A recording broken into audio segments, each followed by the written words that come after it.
predator. You're prey. I need you to be brave.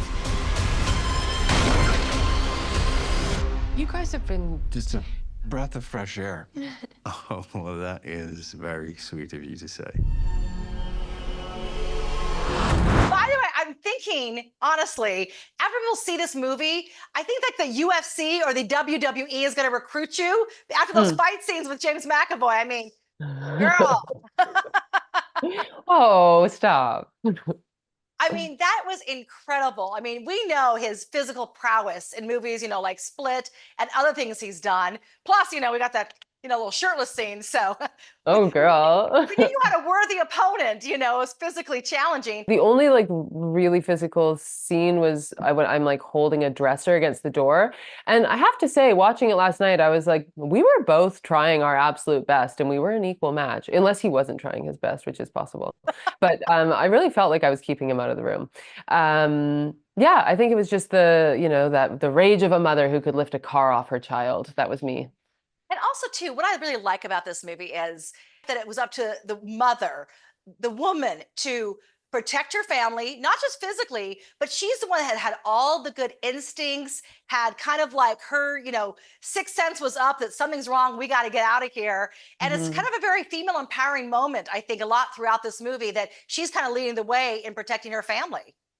Yeah, it is. I mean, it was really fun to play. There's so much of the movie is spent like seeing and feeling what's going on, but having to sort of bite her tongue, that by the time we get to the last sort of act of the movie, I felt like I had earned the catharsis of the killings. Remember that time you guys came to stay?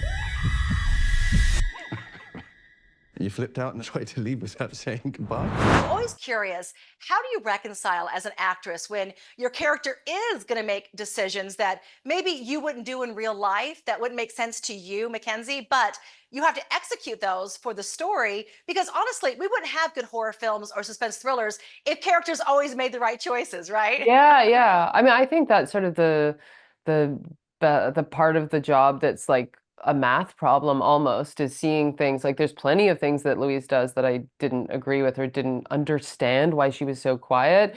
But then you have to kind of solve that problem for yourself to be like, you can't just say it's stupid and that she, like, why isn't she saying anything? You have to understand that, all right, she's being silent because she's in therapy with her husband. They've made some sort of an agreement in therapy that she's going to be his like supporter because that's what he needs right now. And that happens in relationships all the time, where you do these sort of gestures for your partner to show them that you're making an effort, and it might not feel right and it might not be sustainable for a long time and it may get you killed, but you have to make the effort.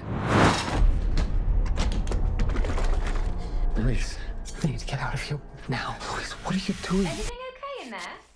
Yeah, we're all good. I really liked there were no cheap jump scares. There were no like cliche.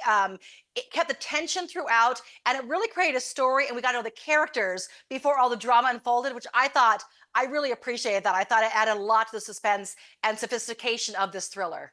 Oh, well, thank you. I'm glad that you found that. I feel the same thing, so I'm glad that you feel that as well. I think now that all that's left is come to Vegas, and they should do a Speak No Evil escape room, for Halloween. Oh, I would. I love escape rooms. I would love that.